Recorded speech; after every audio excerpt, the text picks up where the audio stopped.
This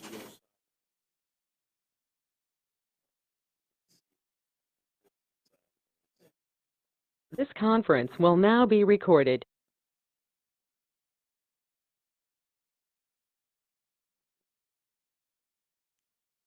Good afternoon, everyone.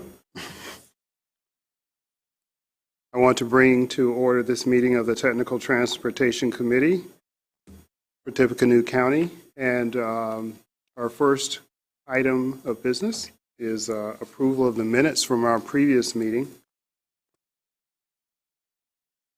Do I have a motion? Move. So moved. Second. Thank you.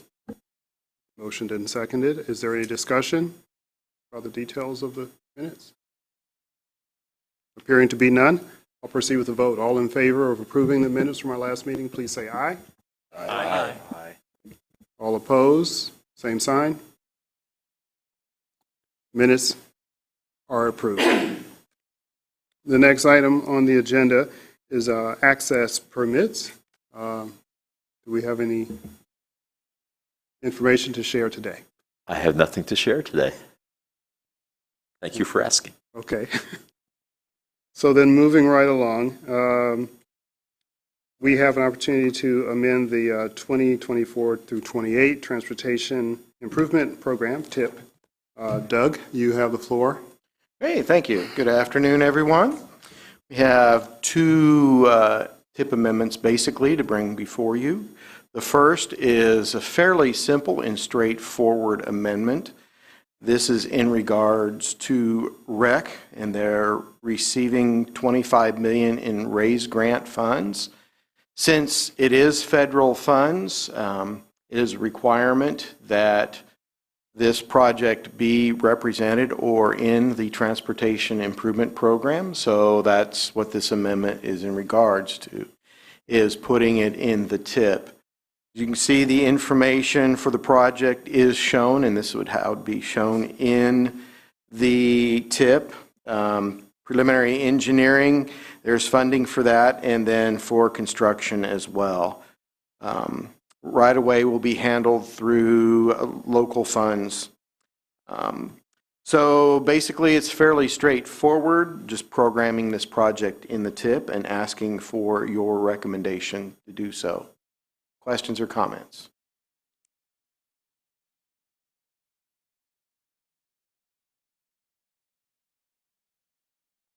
There appear to be no comments.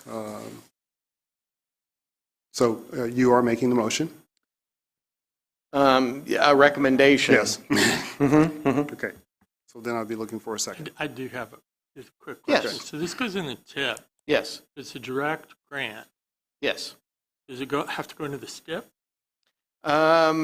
Technically it does because it's federal funds, but NDOT still will not be part of its management.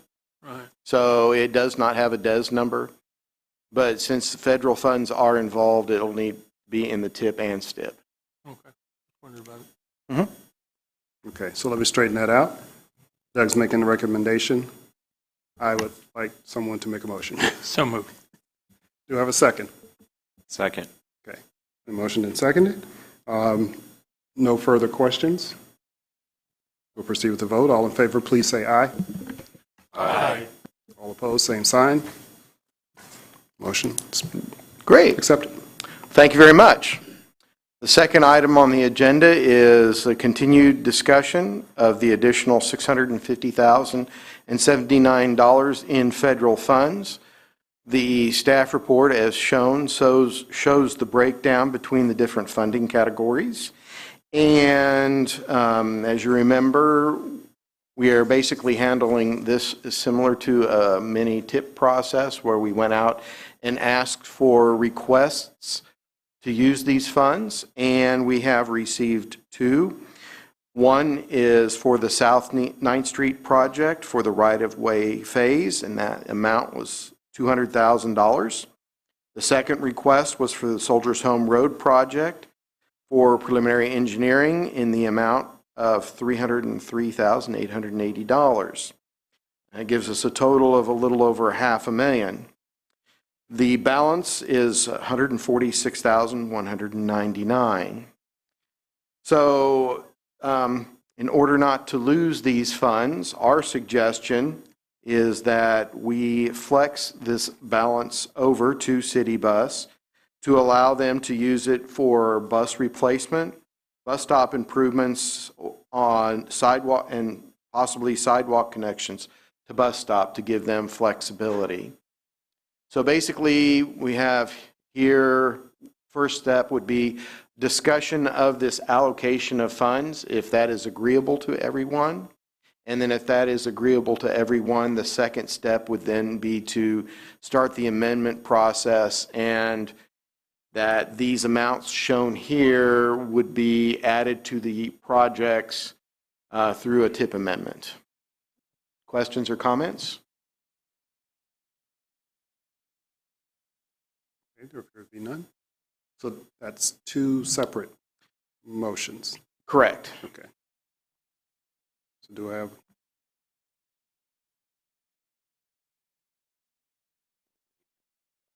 Correct. Mm-hmm.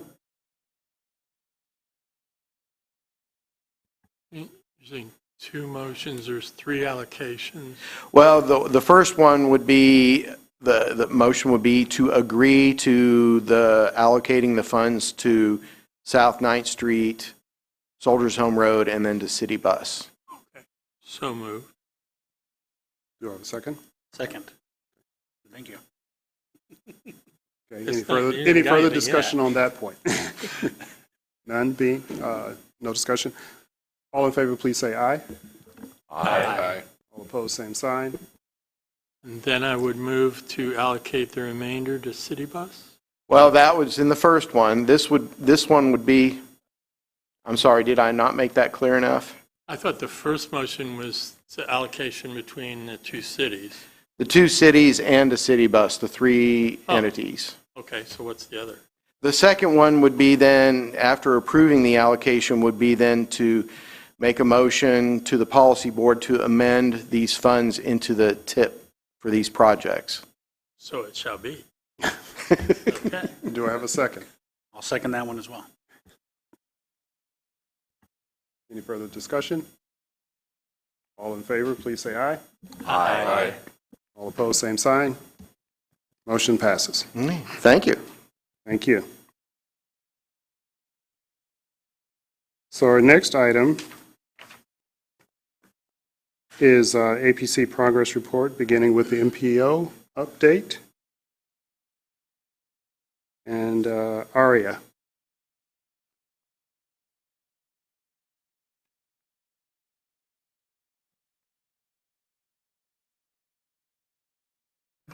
Okay. So, Tim, do you mind bringing up the RSA, please? Hopefully it's linked there. So we performed a road safety audit for the intersections of Jackson Highway 26, 400, and Lindbergh. So the road safety audit is basically to check out an intersection or a corridor, see what safety problems are a problem at that location, and come up with potential solutions for them. So to perform the road safety audit, we had a group of stakeholders, the cities, we had county engineer, we had law enforcement, we invited also INDOT, LTAP, a variety of stakeholders to all contribute their expertise and give us their recommendations on what potential improvements could be made. Should be a little bit higher up on the page, a little bit lower on the page. It's definitely on here. I think it should be a little of the South Street audit, I think. A little bit further down. Yeah, very first one there.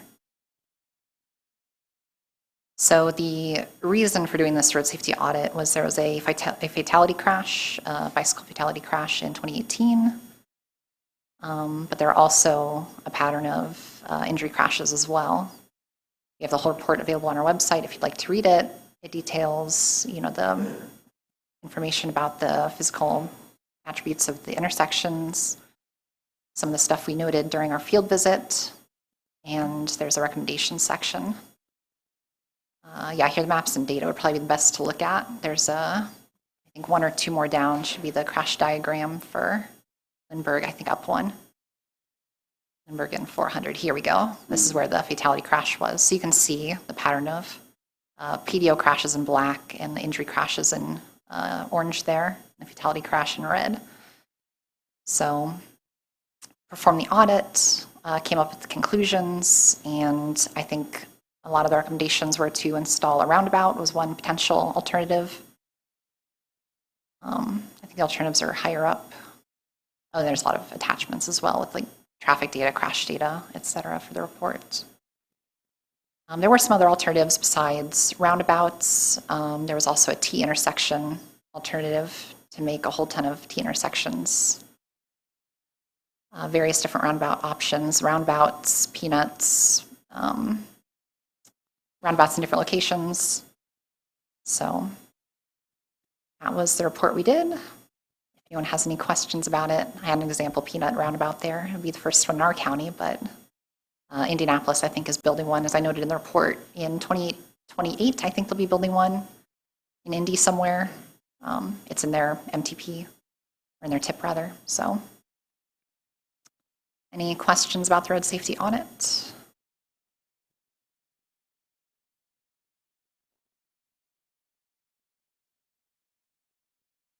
Yep, I sent it to Stu. It's all done.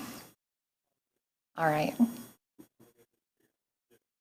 Yeah. And I guess the benefits, I should say, for the public as well are to help provide justification for funding safety projects is kind of the justification and benefit of this. So. How does that play out then at this? So we have a road safety audit. Mm-hmm. And I've just only been through this like once or twice in my lifetime. So Yeah. Does that go then? I know we have to get an interlocal state county to do the project, but then as far as the funding, because you've got the road safety audit, does it go to Mr. Halawadi? Does he bless HSIP before, or do we need to start a project first? Tim, do we need to start a project first, or you're probably the master of this more than I am?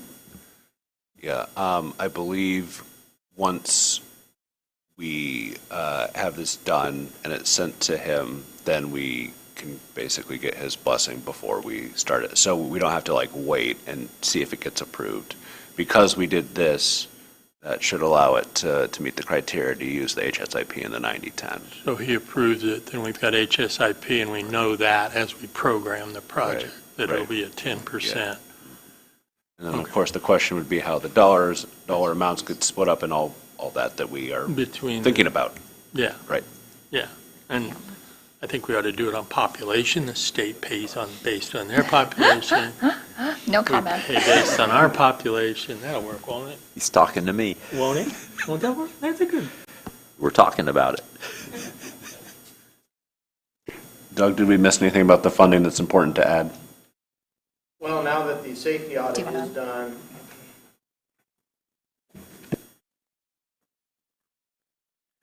okay, now with the safety audit done, then the discussion would need to center around what kind of improvements are going to be done.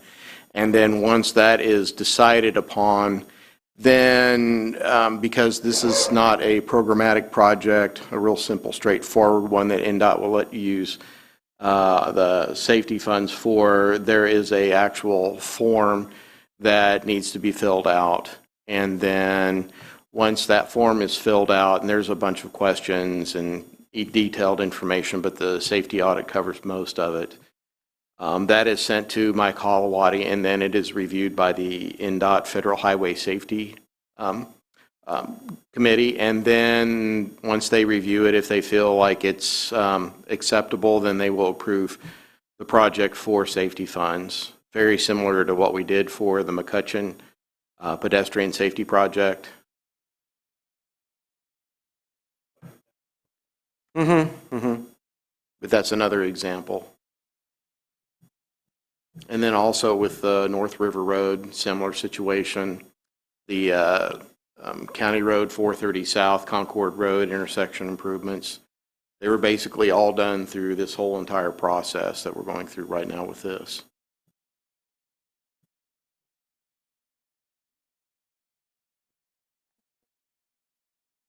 Okay. Any other questions that I can answer. Okay. Yep, it's available on our website, on our crash page, if you ever want to look at it. It's kind of lengthy, but most of it's appendixes and pictures and stuff, so hopefully not too bad of a read. So this is information only at this point. There's no motion or action from, Yep, just informational for the committee. All right. All right. Thank you. Next item is fiscal year 25-26 Unified Planning Work Program. Tim? Yes. So what I have on the screen now is something I guess I'm going to combine with this, sort of. So let me start with the UPWP stuff. So for that, that's just, something that we do every year. And it's kind of our main budgeting tool that explains how we allocate our staff time to different planning projects. And so we've gone through the first part of that, which is the cost allocation plan, which was approved by NDOT. And so now we're on the second part of that, which is the document itself. So we have submitted a draft of that to NDOT and Federal Highway for their review. Have not heard back as to where that's at yet. So in a couple months, once we hear back about the draft and get some changes, then we will be able to move forward with that, and we will take it to the policy board for their approval. So this doesn't require any action from you. I just want to let you know that this is a thing that's happening. We do sometimes use some of our funds for working with consultants, so that PL funding that is managed through DPWP is what we're using to pay for our portion of the Safe Streets for All Safety Action Plan, for example. So just wanted to let everybody know what's going on with that. And then this item, so one of the things obviously we do as part of our work is the quarterly project tracking, which we're going to get to that later. But I wanted to make sure everyone was aware of this, which is an email we received from Kathy Eaton McCallop. And I'm just going to read what she says, which is shown below is a section within the local guidance documents. Recently, we have been all over the place with these quarterly reports, and things are becoming a bigger mess. From now on, I expect that all quarterly reports are submitted through ITAP, since NDOT is ultimately responsible for the delivery of these projects. If you as an MPO require your LPAs to submit your quarterly reports, that is fine. However, the LPA is being required to submit one through NDOT as well. This will cut down on confusion and assist our project managers with more consistent data.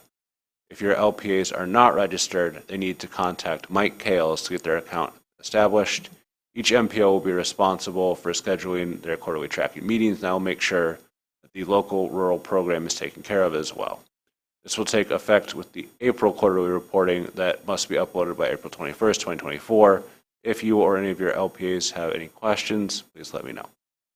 I just wanted to make sure that you guys had heard about this and were aware of that. I would guess you probably were, but I didn't see, your names on the email that I got, so I just wanted to make sure that that was out there for everyone. And if there's any questions or anything that you feel like we need to do some coordination, then let's talk about this.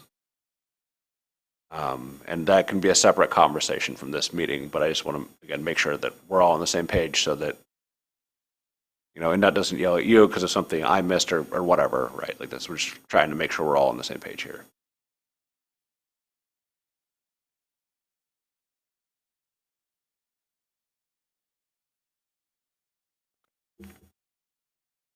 Okay. Message received. All right. Thank you. So now we're down to the point in our agenda for the 18-month letting list. Doug?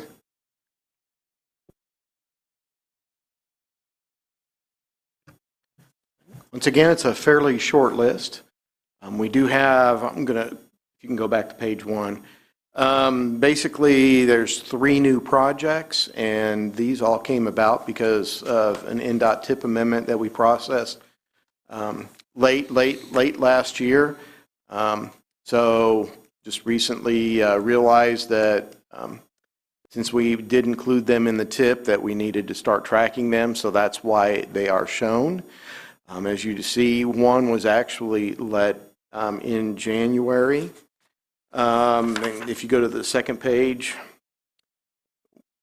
the first two projects that we did show, the one on I-65 at the State Road 38 interchange, that project was awarded to Atlas Excavating for $3.62 million. The one on Special 52, there were no bids submitted, and then that district-wide bridge maintenance project was actually awarded to Reith Riley for just a pinch over $2 million. So of the three, two were awarded.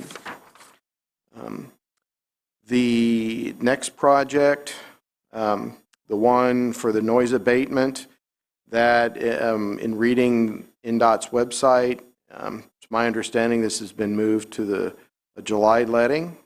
Bill, do you know if that's correct or not? Okay. And then looking down, of course, the three ones I want to point out. Project 10, the State Road 225 project, is on a November bid letting. Interestingly, we just received earlier this week a notice of the public hearing meeting for this project. I believe it's in a couple weeks. If you'd like us to send that information to you, we'd be more glad to do that. And then, of course, the bottom two, the Bridge 527, which is Old 231, and then the Morehouse Road Phase 2. Those are on a November letting as well. In regards to the Morehouse Road letting, we are still in the hunt for an MPO partner or a partner to trade our federal funds. Specifically, we have 2024 funds that we need to shift over to for this project. We have been discussing trades with other MPOs. We did trade $150,000 off, which doesn't seem much, so we have $1.5 million left to go. We are now looking at doing a three-way trade. We already have one MPO signed off on that. We also explored the possibility of trading these funds with the Federal Transit Administration. And preliminary results indicate no. They are actually not only discussing this in the Chicago office, but actually in Washington, D.C. So we're looking into that. We've already been discussing a possible trade with the Group 3 and Group 4 funding categories, and so far, no go on that yet. And we are going to reach out with the NDOT funding side for their state projects here probably next week. So we are still actively working on finding a funding trading partner for that. Questions or comments?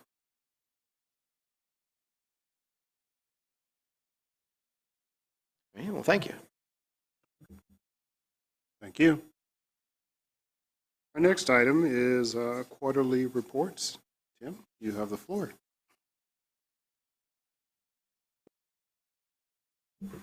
Okay, so now that we've kind of already covered some of the changes in the future, we're still going to stick to our normal process here. So the first project is the North 9th Street Road Bridge project. So we did note that there was a small change in the schedule. Stu left us some good notes about why the environmental date was updated again specifically. And he does note that does not, however, affect the ultimate letting date of this project. So it looks like overall things are still on track. Do you have anything you wanted to add to that, Stu? No. Right. So then our next project is River Road at 500 North. So for this one, we know that this is practically speaking done, but have the POs been closed out, and will we continue to be seeing reports for this project, or just kind of we get a quick status update? Hopefully this is the last one. Punch list is complete. We're just waiting. We're within. I'd hope to have the final IC 642 in to close out the POs this month. Yeah, I know sometimes it takes a while even after it's done to, yeah, get all the red tape untangled. Okay, thank you, Stu. All right, so the next one is Morehouse Phase 1. So for that project, we do note there were some changes in costs. We understand that's going to continue to keep happening for a while as everything gets firmed out, since this project was split from what it was originally supposed to be. But I think then our other main question is, do we have an anticipated date when construction will begin for this? We had a utility coordination meeting last week, and as we speak, there's a pre-con meeting going on out at the sub-district. We're anticipating, if everybody remains on track, that we'll close the road by the end of April. And it's a 120-day closure. And the pricing, that's the one that actually came in under, which kind of saved us on that one. Okay, so we're hoping by the end of April that'll get moving, but of course that's contingent on things that haven't happened yet. So, okay. Right. There's a lot of, these guys come after these guys. There's underground electric, and nobody is real anxious to bore it ahead, bore into the underground electric. Okay. So then our next one is Morehouse Phase 2. So Doug already talked about how we're trying to approach the funding for this project from our end. We were also wondering if the project's milestone for a Stage 3 design was going to be met. That was listed as only 50% complete, and it's, according to the report, it's supposed to be done by April. Do you anticipate that we'll hit that? Yeah, I've asked them about that submission. I don't think there's a problem. It's pretty all straightforward, and it's been done for a long time. Okay. Yeah, we'll continue to keep our eyes on these two, since obviously they're tied together, so we know that that makes it harder from a project management perspective. So then our next project is Jaeger.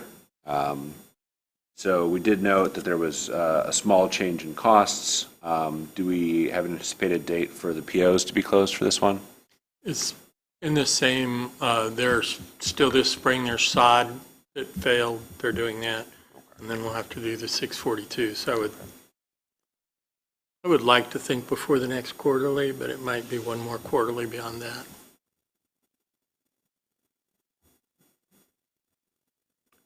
Okay, good. And then our next one is the McCutcheon Pedestrian Safety Project.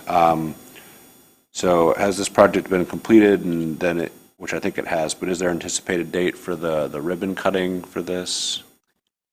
It looks done, but it's not really done. Okay. You get closed in on weather, and so there's a few things yet to clean up. Make some retaining walls still, maybe. Right, Mike? Right? Yeah, I'm getting nods from everybody involved. Yeah. But I believe that the hawks are functional, and the trail is walkable, so it's open to traffic, just not complete yet. So still a few punch list things to, yeah, okay. A few little details that they got snowed out on. All right, well, good. Always glad to see that project moving forward. So now we're kind of getting into the bridge project portion. So the next one is Bridge 64. So I'm going to do 64 and 65 together, since they're bundled together and they essentially have the same information. So we did note some small changes in cost and schedule for these two projects. Is there any additional information you think would be relative for either of these two, Stu? Not really. You're going to have to put up with those for a while because they moved out on the schedule for funding. So not a lot going on, just enough so that we keep the POs alive. Right. Okay. Good. So then our next one is Bridge 527. So again, just double checking on the Stage 3 design. That is, according to the report, supposed to be completed by March of this year. Are we anticipating that that's on track? Yeah, everything's been certified out. We just haven't seen the copy. I'm not sure, to be honest. Yeah, they need to submit the stage 3. We're self-certified on all these. Okay. So we review plans, and I don't know if there's officially a stage 3 goes to the state or if it goes straight to tracings. Okay. Not sure. So this I is need one to of check those into where it hops from 20 to 100 real quick. Exactly. Yeah, okay, got it. Yeah. Understood. So then our next 2 projects, so we have Bridge 80 and 83. So these are, again, pretty similar. We didn't necessarily have any comments on these. Did you have anything you wanted to add for either of these 2 bridge projects? They're both moving ahead as you would expect them to. Okay, good. So then moving on to the last county project, the bridge inspections. From our end, looks like everything's going as it should. So on the off chance there's anything you want to add on this? Just the bridge inspections, is there, yeah, anything? Well, I mean, you basically are, but just for procedure, I'll check with this one. Waiting for July to submit the FEMA's for phase 2. Yep. Oh, that's fine. I mean, this usually runs pretty, it runs pretty smoothly, so, just a matter of going through the process. Okay, so moving on to Lafayette. So, of course, earlier we just approved some additional funding for this for $200,000, so that's good. We didn't have any additional comments beyond what Jeremy said. He does mention that they made some updates to the environmental, and they are considering phasing construction, which would require a request of a separate DES number. Do you have any updates on that? Is that still kind of your thinking, or is it too early to determine, or just any thoughts you have on that, Jeremy? Yeah, and I talked to Susie Kemp at our quarterly meeting, and she suggested possibly there's another DES number that we have that we're getting ready to close out, and she said possibly just rename that one and co-opt that number for phase 2 of this project. So we're looking into that. I talked to Doug about it already.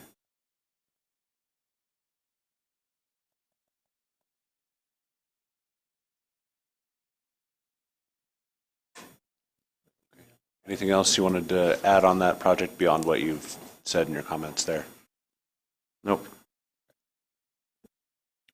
All right, so going down to West Lafayette. So the first project would be Soldiers Home Road Phase 1. So the environmental was moved back due to the supplemental agreement for scope change, and the construction cost estimate went down. Do you have anything you wanted to add on this one, Ben? No. Okay, so then our next one is the westbound Special 52 ramp. So it's still kind of part of that, but specifically the ramp. So we didn't have any comments on this one either. Do you have anything you wanted to add, Ben? No. Everything's going ahead. Okay, and then our last one, which I think is a little bit of the problem child, unfortunately, is the Sagamore Parkway Trail. So is there an estimated opening date, or is it still kind of pretty up in the air because of the drainage stuff? I mean, it's open, and they did get the handrail installed on the boardwalk underneath the bridge. I mean, we had a temporary one there, but yeah, we have some little bit of landslide issues to have to deal with here when it gets a little bit warmer. So I mean, once we get to some conditions where it's dry, to where we can try to get those, but you can't hardly even walk them, let alone try to put a piece of equipment on those slopes. And then they still have all the spring plantings to do. So I imagine the time we do spring plantings, we'll try to correct. And the one area coming off the parking lot for the daycare, we're looking at what we can try to do to divert that concentration of water flow. And then looking at some solutions to deal with some of the groundwater. We had some inch plus of ice build up across the trail this winter with water oozing out of the hillside. It's pretty awesome. I mean, if you like skating. Yeah, there you go. That's what you can do if the skate park's too full, huh? Well, we got to keep Just go over there. Got to have all the amenities in town. Yeah, I suspect we'll probably be seeing reports for a while for this one then because of those additional issues, right? Yeah, okay. Yeah. All right. Well, we'll keep an eye on that, and if there's anything we can do on our end, continue to let us know. So other than that, that should conclude all of the quarterly reports for this month. So I think I'll hand it off back to you then, Dr. Dunstan. All right, thank you very much. So we're at the stage where any of our committee members have an opportunity to bring something forward that wasn't on the agenda that deserves our attention today.